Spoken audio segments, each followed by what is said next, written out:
In this section, Become an Accountant from Scratch, we are going to cover a few things such as the double entry, what is an account, how to build a COA or a chart of accounts, how to record accounts with the double entry system, and what is the general ledger. Let's go now, let's see what is double entry. Well, double entry is a system that actually was used already hundreds of years ago. The bird is officially given to Luca Pacioli, who was a Venetian merchant during the 14th century.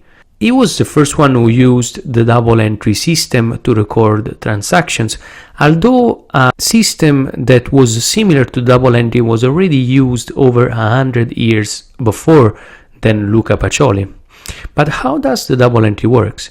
As you can see from the picture here, company A actually provides a service to the customer B, and customer B in exchange gives money. How do we actually record this transaction? Well, that's the way we do. We want to debit our cash by $100 and then our revenue needs to be credited by $100.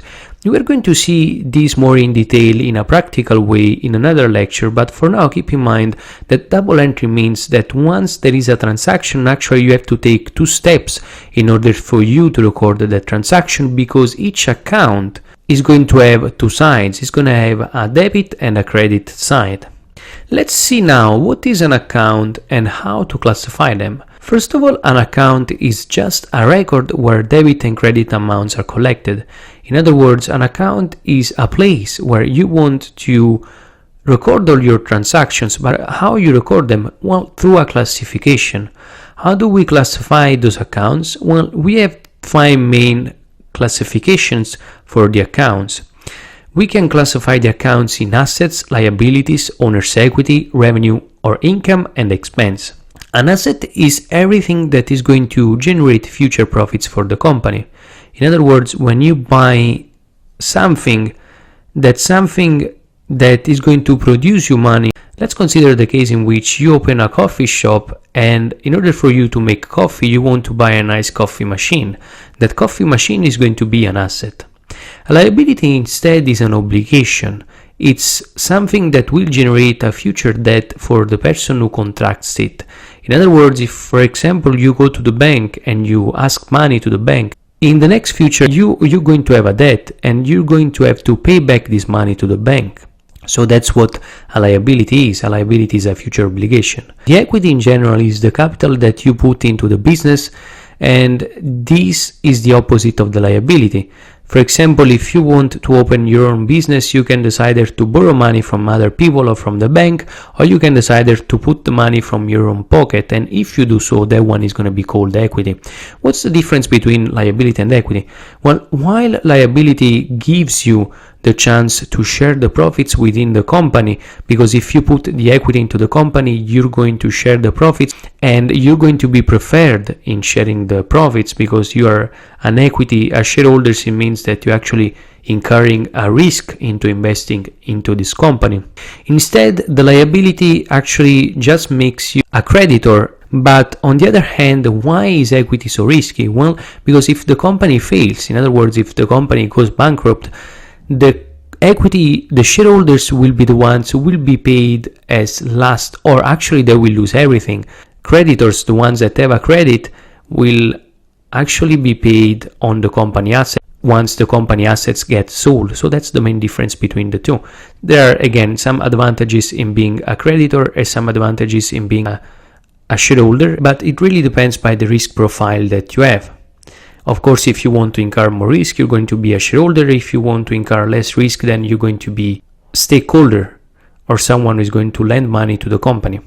Then we have another account that is the revenue or the income. As you can imagine, this one is all the money that the company receives from its customers, or also from other services or the other services or goods that the company provides. And then, of course, we have the expenses. The expenses are all the costs associated to the business. Let me show you how do we actually buy an asset in accounting and how our book are going to look like. As you can see on the left side here, we have the assets in blue. The assets are everything that a company has at its disposal that will generate future profits.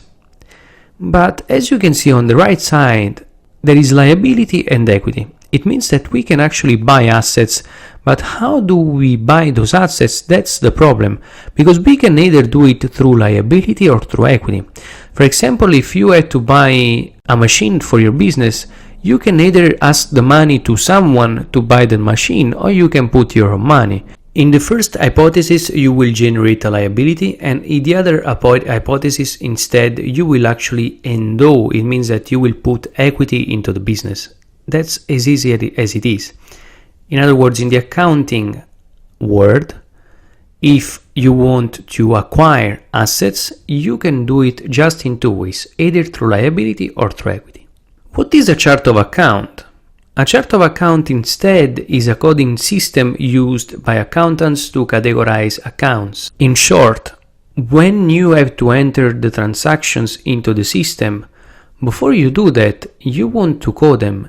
The chart of accounts is more or less like giving an alphabet to your accounting department so that they will know which account to use for each particular situation. Let me give you an example.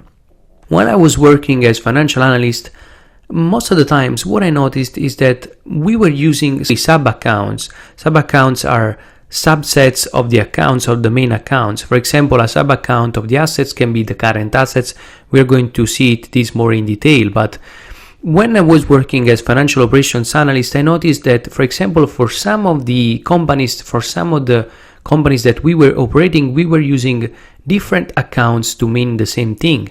And the reason why we were doing it is just because there was not a standardized chart of accounts, and it can generate confusion. For example, if you are, let's say, if you run a real estate investment company and you have property managers working on the property, so on site, they want to know exactly how to code things and actually how the alphabet works. Because, for example, if they have to make a maintenance expense, they want to know if that maintenance expense is going to be classified numbers 4,000 or number 5,000 and so on and so forth. So that's what the chart of account is for. The chart of account is to give a standardized alphabet to the people within the company so that they will know where to code things. It means that they will fall into the accounting system. So, for example, if you pay the bank back for the principal and the interest, you know that the interest expense will be coded as a sub-account of expense, while the principal is going to be coded as a sub-account of the liability, more precisely of long-term liability, because if you pay the debt is going to have two components, the principal and the interest. The principal is going to fall under liability and the interest is going to fall under interest expense. And that's why we use the chart of accounts. Now, as you can see here, not casually I used for figures, because most of the time it is suggested to use this way of chart of account because it's very simplified, but on the other side, it gives you also the chance to have many accounts. Because, for example, for the assets, you can use from 1,000 to 1,999, from the liability from 2,000 to 2,999, and so on and so forth. It means that you actually have 999 for each account to set up other sub-accounts and so on and so forth. Now, I use the numbers 1, 2, 3, 4, 5 here, but you can also change it. There are many companies who use a different set on numbers to define, for example, their expenses, also because I used the 5,000 for the expenses, but there are many kinds of expenses. Therefore, you can use the 5,000 for some kinds of expenses, the 6,000 for another kind of expenses, and so on. How do we record the entries for each account? Let me show you this table here. As you can see, we have our 5 main accounts. Under those 5 main accounts, we have a debit and a credit side, according to how the double entry works. But when we want to increase our assets, we have to debit them, and when we want to decrease our assets, we want to credit them. And that's why you see up and down and down and up, down and up. What it means here is that, for example, when our assets For example, our cash account has been debited, it means that our cash account is going to increase, it's going to go up. And when our cash account goes up, it means that we have more money at the bank.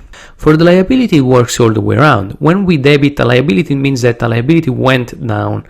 In other words, it means that we decreased our level of liability. This means actually less future obligations for us, but also less money in our pocket, because once we decrease the liability, it means that we actually paid for it, and once we pay for it, we have a cash outflow. When we debit the equity, it goes down, and then when we credit the equity, it goes up, and the same thing and the same principle applies to the income. Instead, the expense works like the assets. So that's the system that we are going to use throughout the course, actually throughout the section related to become an accountant, to see how to record the transactions for each single account.